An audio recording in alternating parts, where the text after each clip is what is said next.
Hi, and welcome to this episode of Brute for Change. Today, we have a very path-breaking founder with us, Pulkit Khurana, the founder of Battery Smart, one of the largest battery swapping networks in the country, and a pioneer in the EV ecosystem. We're very happy to have you here, Pulkit. Thank you for making the time to be here with us. Sure. Thanks, Karan. Thanks for having me. Great. No, so look, would love to start off the conversation with your personal journey and what sort of got you to being an entrepreneur in the EV ecosystem, now the climate technology space. If you could maybe just like introduce yourself and just walk us through your journey. Sure. I'm an engineer by education, graduated in 2012. Initial years of my career worked in a consulting organization, primarily supply chain procurement for Fortune 500 companies out of US. Came back to India and met my co-founder Siddharth, who we were batchmates at college as well. But there was a gap of 2, 3 years while we were working jobs. So we got together late 14, early 15. And he was the one who actually inspired me to kind of jump from job to entrepreneurship. He always wanted to do it like right from college. So we spent a few months brainstorming what's the next big idea we can work on, and decided to do something in mobility space. This was back in 2015. We were trying to solve for the congestion and pollution problem by pooling people home to office in larger AC buses, so that people don't have to drive, and each person should not take a car out, right? So this was something we were trying to do in 2015. We couldn't compete against another large company that started at the same time called Shuttle. I ended up joining Shuttle, solving the same problem there for next 4 years. During all this, while we were flatmates and kept working on different ideas, just thinking through what's next. And because we started in the mobility space and I was working in the mobility space as well, that was more closer to something we understood well.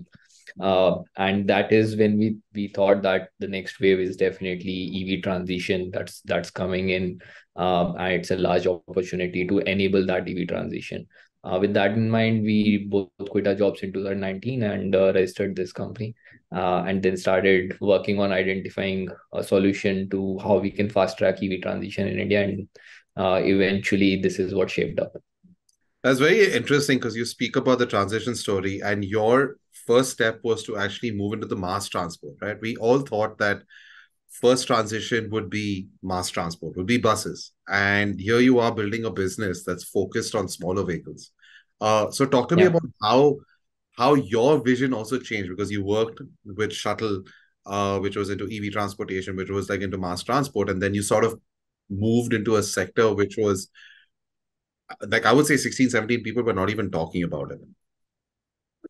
Yeah, so I think when we were doing bus segregation, that was not the time when there were any EVs or talks around EVs coming in India, right? There was obviously Tesla that everyone looked up to. In fact, I distinctly remember around 1st of April 2016, Tesla opened up booking for Model 3 in India, right? We And all remember that, and it never happened. I was one of the guys who spent $1,000, which I still awaited, still waiting on that booking. I was probably the first who wants to do that, right? But nevertheless, I at Shuttle, what we tried to do beyond just bus segregation was, and I was leading these efforts, was to bid for bus tenders when government was thinking around putting city buses, which could be electric, which is happening now, of course, Yep. right? This was early FAME 1 days, and we bid a lot of tenders along with some OEM partners. And we also launched actually two of the first private buses in India, which operated airport in Delhi.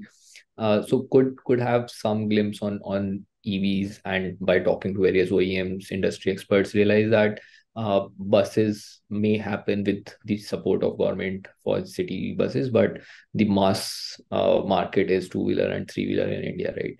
And it's actually the largest in the world. Yep. Uh, this is where a lot of grounds up innovation was happening. People were importing these kits, assembling e-rickshaws and selling them in India. And it was a very eye-opening experience to realize that there were already more than a million e-rickshaws at that point of time in India, all of them running on lead acid, right? This was practically an Indian solution, working only in India, right? And people, we were basically blind to them as EVs, but all of them were purely electric. They were not even retrofits of any kind. And it was already happening in front of us, right? So that gave us a glimpse that probably the mass transition will start on the other end of spectrum, which is light commercial vehicles. And that is where the volumes were. And we also started working on ideas around solving transition challenges for these particular form factors when we started Battery Smart. Very interesting. Uh, Talk to me a little bit about Battery Smart. I mean, when you started it, what was the vision that you had for the company? And what did you want to sort of build? And how is that vision sort of translated to where you are today? And if I had to be a little cliched and ask you, what has that vision stayed true or has it sort of changed now? Sure. So I think the vision has stayed true from day one in terms of that we wanted to ease off EV transition journey for the end users, right, and enable uh, affordable access to electric vehicles in India, right? Everything we did has been around that. In hindsight, obviously, it's easier to now walk you through around what the journey has been and what we wanted to do. But obviously, there were lots of ups and downs, lot of challenges which would hold us back from scaling or from solving the consumer pain. Yeah. But some things have never changed, which were that we knew that two-wheeler and three-wheeler is the largest market, so let's build for that. We've been only doing that. We don't serve any other form factor. We knew commercial use cases makes more sense from a TCO perspective in EVs. So that has not changed for us from day one. We only serve commercial users even today, and might change in future as the penetration improves. But as of now, we are only focused on commercial use cases. And then doing swapping, which we were fundamentally believers of and kind of have demonstrated this as a useful proposition for customers. That was again from day one, we knew this is what we are building. I mean, when I say day one, that was probably 4 months later after we registered the company, because we first spent a lot of time traveling different cities and talking and figuring out what the problem statements were for these e-rickshaw guys.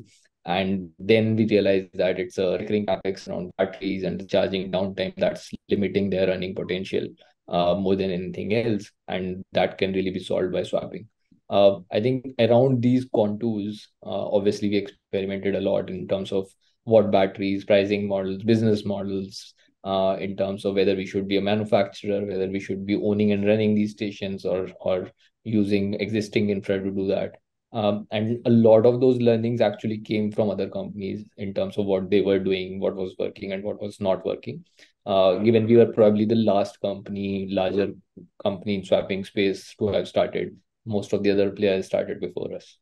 Correct. And you touched upon challenges through the journey. Can you maybe just like make me like understand what those challenges were? Sure. So I think the biggest question in our mind when we started this was how do we make it extremely scalable and capital efficient, right? Uh, in essence, we are taking away a lot of capex problem of users upon ourselves. So it's anyways going to be capital intensive, right? How do you, in that process, make it capital efficient, and how do you make it scalable? Because this is a very, very large market, right? So you don't have hundreds of years to serve just a million customers. You want to do it in the next 4 or 5 years. So most of the challenges were around solving for that. So just for an example, right? India has 700 plus three-wheeler manufacturers, small and big, in e-rickshaw space. Around 200 two-wheeler manufacturers. All of them use different type size of batteries, right? There's no standardization around it. Exactly. How do you solve for that? Yeah. So you have to choose a form factor and a specification which is the least common denominator, which will be accepted by most of the OEMs. So as to make the network extremely interoperable within at least your network and users, right? So that was one. Second was if you do not manufacture yourselves, how do you control quality, right? But on the flip side, if you manufacture all these products, it becomes even more capital intensive to do that. And most of the other swapping companies are manufacturers, right? And that has been one of the hindrance in scaling. The third was, how do you control service quality if you franchise your operations out? The same problem, I would say, like a Meru versus Uber debate, right?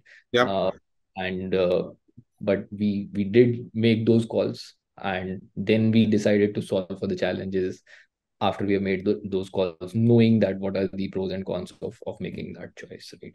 So, but I think all of these challenges are ongoing. It's not as if we have solved them. We have taken a path, we have accepted what challenges that path throws upon us, and it's only about getting better and better as we scale on all those problem statements. That's quite an interesting thing that you bring about was the choice to sort of, and that was the other point also that you brought about, is that, listen, should we set up our own infrastructure? Do we work with the existing infrastructure? Do we sort of do we rent? Do we lease? Do we license? So there were so many decisions that you had to make so early on in terms of refining and sort of building that business model. And at that time, I remember there were probably like a couple of well-established companies. There was Sun, which was actually building out a very large swapping network at the same Yeah. time, right? So how did you sort of decide those key aspects of the business model, which then allows you to compete with someone like a Sun who's got deep pockets, and you, at that point in time, for a startup like you, every rupee, every penny sort of counts, right? So how did you come to those decisions? Those will be quite interesting to hear. I think it's actually when you have limited resources, you make conscious, scalable, and capital efficient choices, right? Given that we were extremely capital constrained when we started, we had raised like a less than 300K kind of round as a seed round when we started, right? And we were facing companies like you mentioned, which were had raised like 50 million, 70 million plus, right? We realized what are the things that we need to do to be more scalable than them, so that we can penetrate this market faster and deeper. And the first choice we made was, we cannot be manufacturers, right? With the capital we had, we can't even build the first battery, right? That was not even sufficient for our R&D. So we decided to work with various battery manufacturers, talk to each one of them who would manufacture something that we wanted, just to start with, even if it's 10 batteries or 5 batteries, right? Just prototypes that we can deploy. So that was one choice, and was easy to make given the amount of capital we had. The second was on operations, right? And again, the same factor played out. If we are going to own and operate so many stations ourselves, then we are probably aiming low, because you can own probably 100, 500 stations, but if you have to open tens of thousands of stations, it's very difficult to do that, to commission real estate and actually manage all those operations. So that is how we started thinking about what could be the other models, what could be those pricing plans, and started iterating on them. For the first year, we opened 30 odd stations in first year, all franchised on different pricing models and constructs, just to see what sticks, and all of them in a 5 kilometer radius, Yeah, to also see out what the network effects look like, right? yeah. Uh, and this was West Delhi, where for the first year we were only serving 100 customers. Today we onboard more than 150 customers every day. Wow. Wow. Yeah. That's phenomenal. And that would probably put you at a leadership position compared to most of the swapping networks today. We're probably larger than everyone else combined in India right now. Wow. You're larger than everyone else combined. Yeah. Okay. Wow, that's interesting. We're serving between 75,000 and 80,000 swaps every day right now. Okay. I mean, that's a good segue for me to sort of like understand what sort of products and services do you have today in your portfolio, that would which you would like to talk about, network, like etc. So it's just one product, one service. It's extremely simple, yet very focused, not digressing from what we are building for users, right? Which is, let's say you are a three-wheeler user or a two-wheeler user, whether you are an existing customer or a potential new buyer, right? You need to own just your vehicle, not the battery. You can take the battery from us. You don't need to have any access to any charging locations, parking locations, or charge these batteries. All you have to do is use them as the discharge. You exchange them at any location, anytime, anywhere, right? So it's extremely simple. It's like fuel. You can go to any petrol pump. Similarly, you can go to any battery smart swapping outlet, and you pay when you go. So every Yeah. time you avail of battery, you just pay for that. It's as simple as that from a consumer's. Wow, wow, that's amazing. Uh, just in terms of your your views, and I'm sort of going to put you on a, but I would love to like understand being a founder in the EV ecosystem, right? We're seeing a lot of startups that are coming up in this ecosystem, and the debate always is, incumbent versus a new company coming in and sort of wanting to disrupt. And you are a great example of one of those new companies which also came up with a very interesting business model and went up against someone who was established, like someone like a Sun, for example, right? And now you are larger by leaps and bounds like compared to them. So how do you see this sort of the entire EV ecosystem also pan out in terms of the startups coming in versus the incumbent, that eternal debate that sort of is there? I think that debate is more relevant for OEM plays, manufacturing plays, rather than swapping as a space, given No, for that the sure. But I yeah, wanted to get your idea yeah, in yeah, terms of, because sure. it's an operator in the EV ecosystem. Sure, sure. No, no, I was going on that. In swapping against, there was just one company, and I think this is a very new category. There would be more players that would come in, try different business models and innovate upon this, right? And given it's a very large market, but for OEM space, definitely, right, there has been a lot of debate whether, why should OEMs get disrupted? They have such a great distribution expertise in manufacturing compared to a new company doing manufacturing for the first time and facing all those challenges. But again, at least as of now, it's 80% of sales are being done by startups, right? And incumbents have been extremely slow to move. Times could change, but at least in China or in US, in terms of cars, etc., that has not happened, right? Whether it's Tesla, whether it's BYD, other Yeah. companies, that has not happened. So we don't have a good example where incumbents came back and won back the market. But at least that's what the larger traditional OEMs are hoping for and aiming for. So I Mhm. think time will tell. But there are definitely great teams, great products out there with which a lot of startups have brought in. And given their agility and electric first focus, I think they're doing great, right? Mhm. Whether it's AWS of the world who've been there grinding for a lot of years before they saw that ramp up, or whether it's Ola Electric just came in but with a lot of capital, whether it's smaller players, right? Even starting now. But I think it's a worthy uh, competition to be seen. And so, for example, if you look at buses, OEMs kept delaying it, the larger ones, Tatas, Leylands, etc., and new guys came in, right, and grab a lot of market share, and they're now reacting to it, right? Same happened in cars in US, two-wheelers in India. Let's see. I mean, Yeah. everyone started launching products, but time will tell whether they actually double down on that or not. And it's a difficult choice for them, right? To be honest, when you have such a large capex and investment made into a product, you don't want to disrupt yourself and go to it. So it's very natural for them to kind of think that they can do it later, but at the same time, at the risk of someone else outdoing them in that time frame, right? Nice. Interesting. You work in like batteries. When you started off, like lead acid was the primary sort of technology. Lithium ion was for transportation, was still sort of, it Yeah. wasn't as prevalent as today, right? And I'm sure working in this sector, you keep a very close watch on what's happening in terms of technology and technological changes.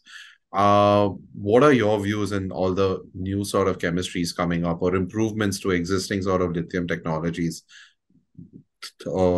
which are coming up? What are your views over there? Sure. So we try to keep ourselves abreast of these developments, but I think there has been more noise than action when it comes to chemistry level changes or product improvements. There have been slight, at least in the short period that we have been operating, right? Within lithium ion, I think there have been very slight incremental changes that have happened, despite a lot of noise in the sector.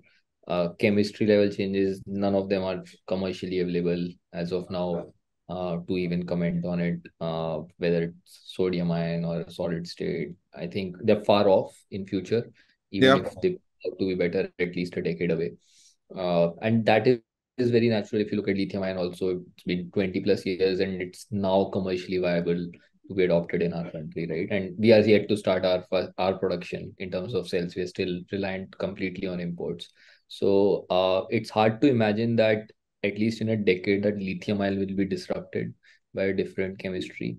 But we are hopeful that there would be certain improvements when it comes to whether cycle life, whether range, energy density of the existing lithium ion products through either cell design or better packaging or better BMSs, right? So those incremental challenges are actually incremental improvements are beneficial for us as a network. And because we don't see a complete disruption to it, so we don't think that there could be a disruption to the pricing or business model per se. Let me take that a step further. What would be the areas that you would see that would, or potential technological changes that you would see that would disrupt a business model like yours? So I think the biggest disruption happens when you are not willing to change, right? With those changes. So the good thing for us is that because we are not manufacturers, we are not married to one chemistry or one product or one kind of cells. Even now we have multiple kinds, right? What we try to do is ensure that we have a standardized connector form factor, but we even today procure batteries from 10 plus vendors, and we try to stay on the edge of development in terms of whatever is the best product available. We try to adopt that and even cross pollinate that learning across other manufacturers, right? So that's the good thing about not being a manufacturer, that we are probably the best test bed for a new technology to come into India, right? For anyone to deploy and get that real data from thousands of vehicles that we are serving, and that positions us to kind of be that arbitrator, right, in terms of how it could be improved or adopted for Indian use case. So that is what we are trying to be. We think of us as a network management company, right? It Yeah, is mystery agnostic. It is technology agnostic from a hardware perspective. right. Our IP lies in the fact that how do you utilize the asset efficiently? How do you create a network where the customers have minimum wait time, minimum dead kilometers to avail a swap at the right price point, right? So that is where our focus is. Everything else, because we don't do R&D, right? We are reliant on manufacturers ourselves. What we can do best is to only deploy products which are best in class, right? At all points of time, whatever chemistries they are. Got it. Got it. You actually mentioned this like earlier was a network effect, and I think that's one thing that I find founders not understand fully, or not understand the power of a network effect, right? And that's been quite key to your success. Uh, Talk to me a little bit about how that sort of helped the business for you.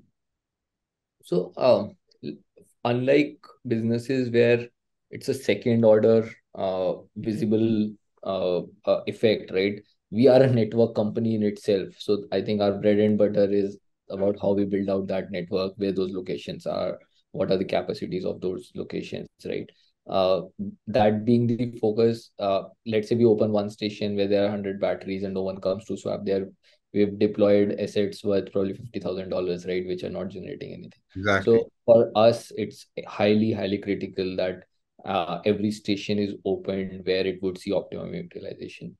Uh, and all customers are onboarded such that they can get swaps without going a lot of dead kilometers, and they do not overcrowd a station at particular time of the day, right? So it's not just about location and capacity, but also the distribution through the day in terms of traffic across each location, right? So that because that was critical, we always open dense clusters, and that also affects our customer acquisition, right? Because most of our customers come through referrals. Because that happens, if you are providing a good network and service in one particular territory, there are high chances that you can onboard most of the EV users in that territory, right? And this was another learning from some of the other companies who were opening like one station in 15 cities each. Because, for example, in Mumbai, you cannot expect a driver to go 20 kilometers twice a day just to swap your battery because there's just one station, right? You probably need 100 plus stations to give customer that confidence that he can swap anywhere. Yeah. So We kind of doubled down on that thesis, and that played out well for us both in terms of utilization of assets and but also in terms of customer acquisition. Okay. Just the last few bits over here before we move on to sort of the next section. I want to just, you would have spent a decent amount of time on the ground, meeting customers, interacting with them, understanding their problems, etc. Are there any sort of anecdotes or stories that you have had in terms of just impact that you've created through your business beyond just helping the transition to electric vehicles become easier, but just the livelihood impacts as well? Sure. So, for the first year, right? So, we registered this company in November 19. From November till Feb, March, Siddharth and I it was just 2 of us. We were traveling across cities, just seeing where these drivers live, where do they buy vehicles from, where do they charge their batteries, and so on. We realized these are extremely bottom of pyramid people, right? They earn like less than $10 a day. And half of it is expenses on the vehicle in terms of charging costs, battery amortization, and so on. Barely taking like $5 home every day, right? So any incremental revenue or cost saving was going to have a very large impact on these folks, right? And that has even to the day been one of the biggest motivator for both of us as well as the company now.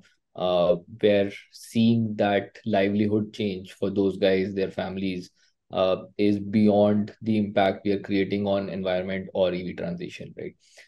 Majority, in fact, 95% of our customers are these bottom of pyramid folks, right? Now we actually then in June, right after the first wave of COVID lockdowns, opened our first station in West Delhi. This was a small shop, like a 300 square feet odd shop, with 6 member team by then, and that is where we did our operations from. It was also a company owned, company operated station, the first one, because we Yeah. wanted to see how the operations happen and also talk to these drivers who were our first few customers. We did that for 1 full year, right? So the first 40,000-50,000 swaps were done by us, so which meant every day we were sitting with these rickshaw guys, having teas with them, knowing what their lives are, where are they from, and so on. And that is what gave us a lot of confidence about what we were offering, because they were willing to pay much more. They told us, showed us, and then we started getting all the GPS data from the batteries that they were able to increase their daily run from 70 to around 115 kilometers, which meant additional $5 to $6 generated every day, Wow. right? So their income was just doubling up. So the take Yeah. home was twice more than what they were doing on a fixed battery, right? And that is when we knew that we have struck gold, right? In terms of value proposition, and we really can scale this up. And that is what we did from April 21 onwards, right after the second lockdown. We hired like 28 people. We were a team of 28 by then, and we started replicating what we were doing in West Delhi across NCR. Within the next few months, we were everywhere in NCR. And the journey of growth started from April 21. So it's primarily been last 2 years. From 30 stations, we are now at 800. From West Delhi, we are now in 25 cities. From those 100 customers, we are at 38,000 customers. From doing 200 to 300 swaps a day, we are doing 75 to 80,000 swaps a day. And I just want to put that into perspective. This is 800 in 25 cities, which is literally not even the tip of the iceberg. Yeah, we are not, sir. We are serving barely 1% of EVs in India. In this consumer class, we are active in, which is two-wheeler commercial and three-wheeler e-rickshaw. And that's Just how in big the market is. we barely 1%. NCR we have reached 10% now because that's our oldest territory. We are extremely dense, but that 10% keeps changing because market is growing faster than we are. Wow. Okay, that's a good problem to have, right? Yeah, So definitely. it's not like competition is like coming and eating up your market share. It's just like the market's growing so much, then like it's like I'm not able to capture that fast enough. And even if the market was not growing and extremely stagnant, we are at 1%, right? Which means Yeah. No, there's a that's huge potential to kind of capture. And given we are leaders in the category, we also have a right to win on a larger share in that market. and VCs like us love to do that, right? We love to say TAM and SAM and आपका 5% का market share भी हुआ or 10% market share. This is 1% and you are the largest in India. So Yeah. Brilliant.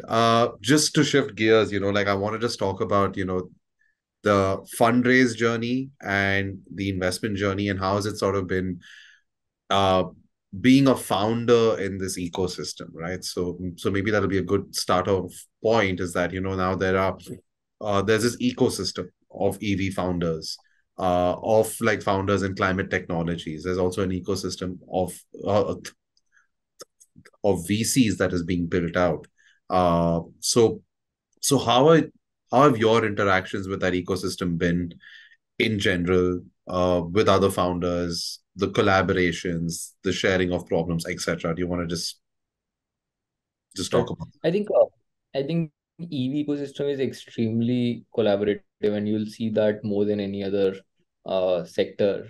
And that is because it's a extremely large market and transitioning very quickly. Everyone realizes that no one can do everything, and no one needs to compete given how large the market is, right? So that is why I think it's been extremely collaborative, from OEMs to component manufacturers to fleet operators, right? Or people like us doing swapping, or people doing pure SaaS plays in this sector. All the investors who are kind of focused only on say climate change or EV sectors, right? And it's not a very large community. I think there are yeah, not a lot of people yet. So I think that has enabled a close connection among everyone who is working in this space.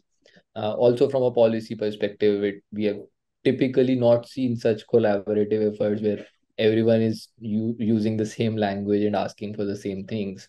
But in EV, we have seen that, right? So I think that's just a function of large opportunity and a quick transition happening. Had it been a small pie, the interest alignment would have been poor. More people would want to do more things, and people would not thus collaborate or compete a lot more.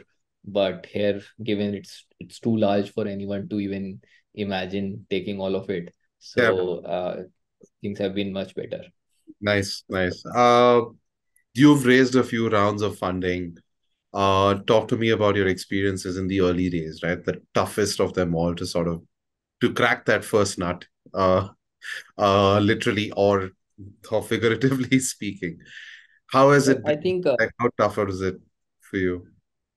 Yes, I think it's a very different experience each time, and that's also function of your stage of the company, the kind of investors you want to partner with. But we've been very lucky in our journey. So, for example, when we just started, we got a commitment from Orias Ventures, right? This was pre-launch. There was just two of us and an idea and a plan, right? This was a small check, but at least it got us started off the ground. Yeah. And it's always good to have some early believers, right? So we partnered with Orias. Then uh, just after we launched, we raised a small angel round. This was after Orias committed, right? This is where Sandeep partnered with us. This was before GFC, Yeah, right? yeah, yeah, I remember. Yeah. So he partnered with us. We also got Orias committed. Couple of other notable angels came in, and then a few months later, and we were in discussions with Bloom when we did this round. Their fund was not up. Then we raised our pre-series A. This is where GFC came in, and by then GFC, I think we were the first investment probably out of GFC, and Bloom came in, and both of them have been great partners in the journey, right? And few months later, while we were very rapidly scaling, that is when we raised our Series A from Tiger. Again, all three of these rounds were very different experiences, is how to put it. Early days was people asking whether EVs will happen. If I have to put every round in that context, the first round the theme was whether EVs will happen. The second round theme was why should swapping happen. The third round theme was how would this scale, and and now the discussion is how do you generate profits out of that scale, right? So themes have been very different, but Yeah. good that we transitioned from whether EVs to how profits within a 3-year period. So I think that's a good part.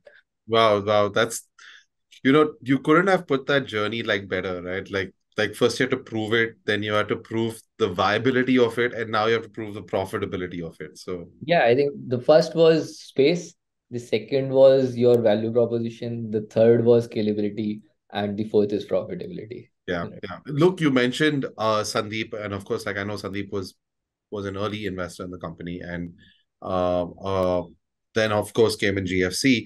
How has the experience been with GFC? And I know you're talking to someone from GFC, so like it's a little bit difficult, but I want you to be honest, like over here, like as much as you can. How's it been? Sure. So I think so for us, GFC was Sandeep because Sandeep was the primary point of contact, and even before GFC, or we knew whether there will be a GFC, right? Correct. Sandeep came in with a very clear mindset that he's doing this because of the large impact we are going to create on environment and on the incomes of this bottom of pyramid customers, right? And he was the first one to say that, right? So it's always great to have investors who have the same value system in terms of what the company is trying to achieve, right? There, we were raising typical VC money before that, and GFC or Sandeep, I would use them interchangeably, but that has been the first cause-driven partnership we did on the investor side. And then recently we did two more. In the latest round, we actually partnered with BII and EIF. Both of them are also impact focused funds, right? Yeah. But GFC got us started on that path. So that's in terms of alignment, in terms of why we partnered with Sandeep. Uh, but at the same time, during this journey, Sandeep or GFC has been a great sounding board whenever we wanted to reach out for any kind of help. And that's the kind of relation we like to have with most of our investors. And we're lucky to kind of have that on the captive.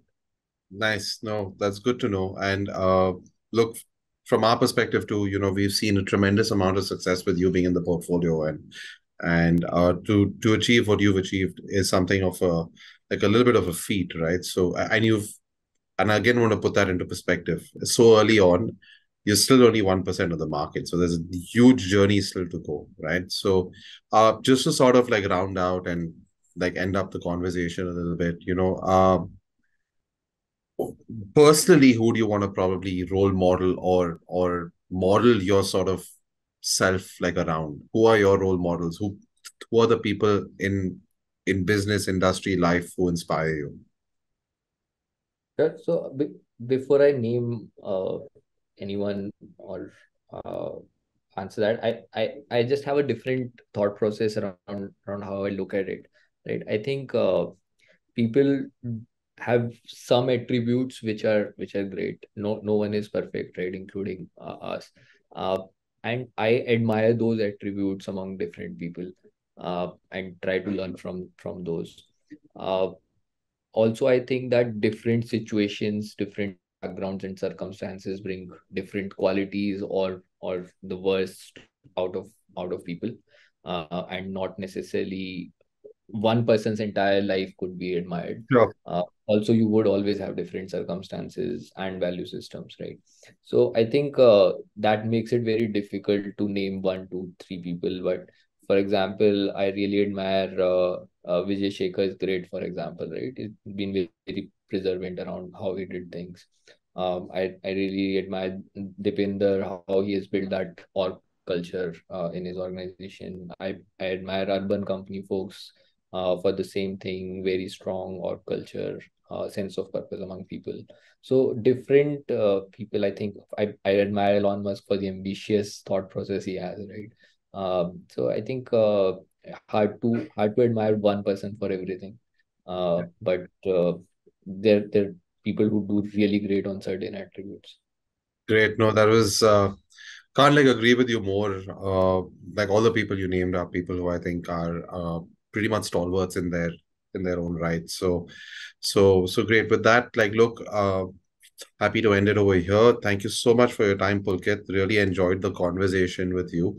Any last, any last remarks you'd like to make, or if not, we're happy to just say thank you.